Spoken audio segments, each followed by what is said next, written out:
आरती कौन दौड़ो से वसम काका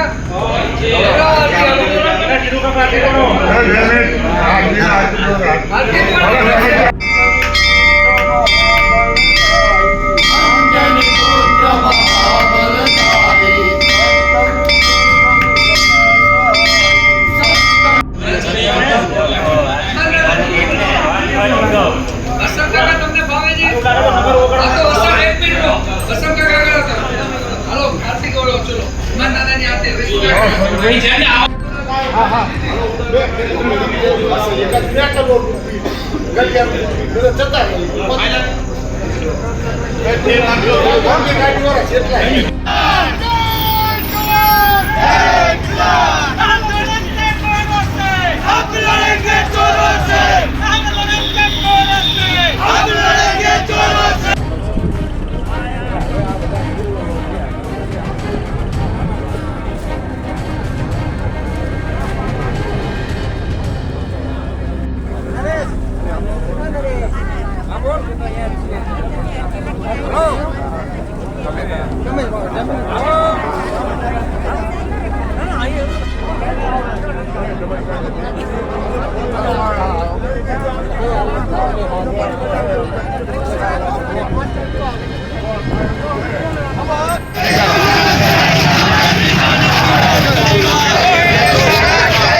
નામ પટેલ અશોક કુમાર ગણપતભાઈ પટેલ છે। હું ખેડૂત હિતરક્ષક સમિતિમાં પાક સહાય નિષ્ફળ બાબતે જે કંઈ મુહિમ ચાલે છે એના સંયોજક તરીકેની જવાબદારી નિભાવું છું।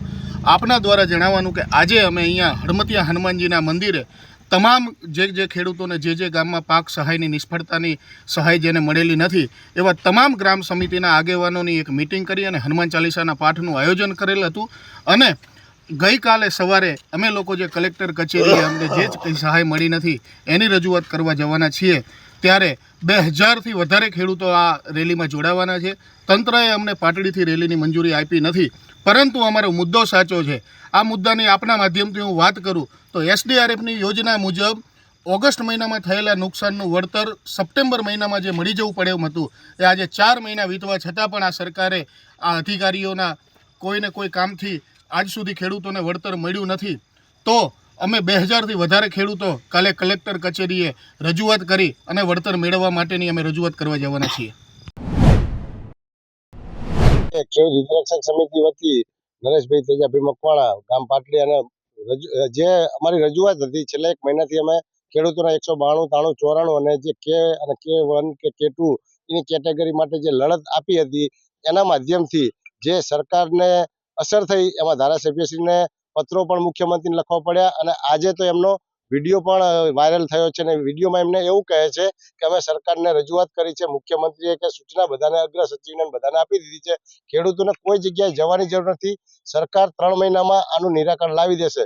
તો જો સરકાર આવું 3 મહિનામાં નિવેદન આનો નિકાલ લાવી શકતી હોય તો અમને અને આ પાટલીના જે 7 ગામના ખેડૂતોને જે પ્રશ્ન છે અને જે આ પ્રશ્નથી પીડાય છે તો એનો મુખ્યમંત્રી દ્વારા આપ એક સ્વૈચ્છિક લેટર લખાવી લો અને બાંયધરી આપો લેખિતમાં કે જેથી કરીને અમે 3 મહિના માટે ખેડૂતોને તમે અને અમે કે જે કોઈ લોકો આને મદદ કરતા હોય એને ન્યાય અપાવશે ત્યારે અમે તમને ખરેખર બિરદાવશું અને તમારી વાતને માન્ય રહેશું। બાકી આજે તમે જે શબ્દો છેલ્લે બોલો છો કે આ કોંગ્રેસના કાર્યકરો કે બીજા ત્રીજા લોકો ગેરમાર્ગે ખેડૂતોને દોરે તો તમે આની અંદર જો ખેડૂતોના જ હિત ઈચ્છતા હોય તો આમાં ના કોંગ્રેસ આવે, ના ભાજપ આવે કે ના કોઈ અન્ય રાજકીય પક્ષ આવે, ફક્ત ને ફક્ત ખેડૂતનું હિત ઈચ્છતા હોય તો તમે પોતે કાલની રેલીમાં જોડાઓ અને ખેડૂતો માટે એક તમે સાચા હિતેચ્છુ હોય તો એવું એક ઉત્તમ ઉદાહરણ પણ પૂરું પાડો।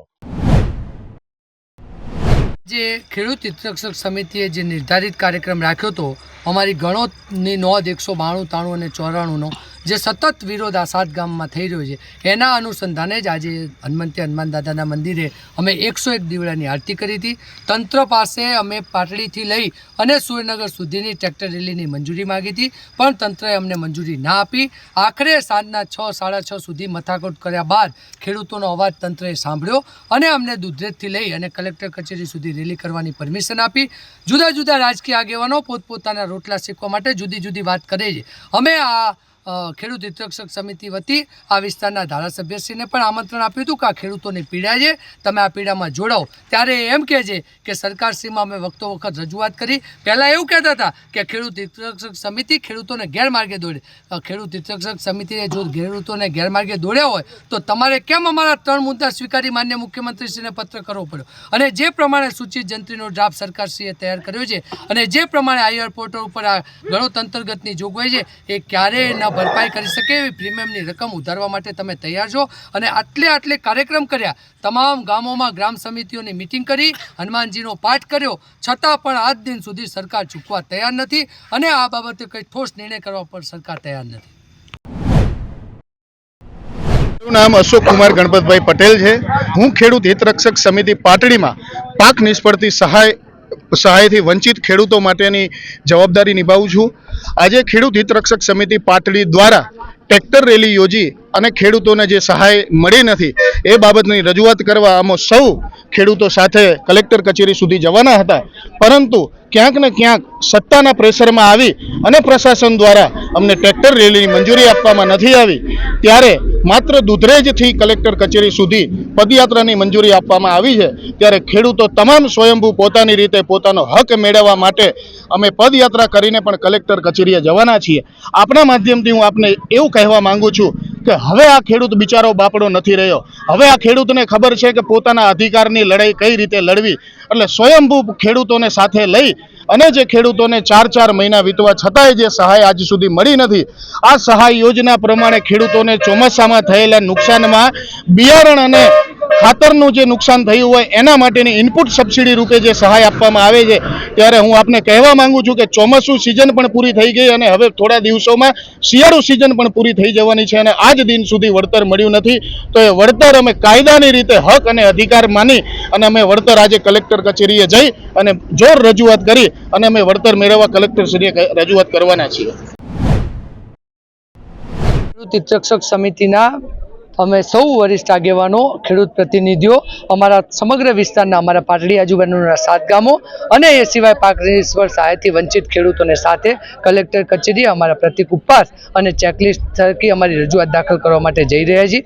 તંત્રએ આવતીકાલે અમને મંજૂરી નહોતી આપી, પરંતુ સુરેન્દ્રનગરમાં અમને દુધરેજથી લઈ અને કલેક્ટર કચેરી સુધી પદયાત્રા કરવાની એ લોકોએ મંજૂરી આપી છે. અમે સંપૂર્ણ ગાંધી ચિંધ્યા માર્ગે આ આંદોલન કરીશું. એટલા માટે કરીશું કે જે જંત્રીનો સૂચિત ડ્રાફ્ટ કર્યો છે અને જે પ્રીમિયમની રકમો અમારી જમીનમાં ઉધારવામાં આવી રહી છે એ ક્યારેય અમારો એક પણ ખેડૂત ના ભરી શકે એવા બોજા તળે રાખવામાં આવ્યો છે. મારું નારાયણપુરા હોય, હિંમતપુરા હોય, ખાનસર હોય કે પાટડીના જુદા જુદા વિસ્તારમાં રહેતા ગરીબ પરિવારો હોય, એમને આજ દિન સુધી મકાનનો એક પણ લાભ નથી આપવામાં આવ્યો.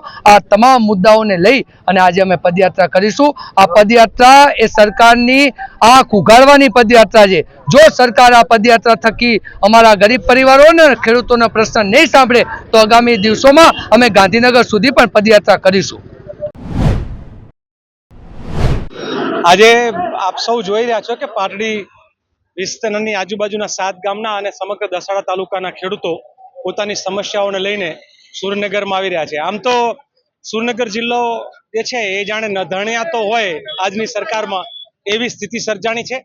અહીંના ખેડૂતોને જે પાક વીમાના થી લઈ અને એમને જે વળતર, ખાસ કરીને જમીનના ધોવાણો, મારું ગામ મેરા છે તો મારા ગામના લોકોમાં પણ આજે પણ 80% લોકો જે છે ને જમીન ધોવાણના વળતર નથી મળ્યા.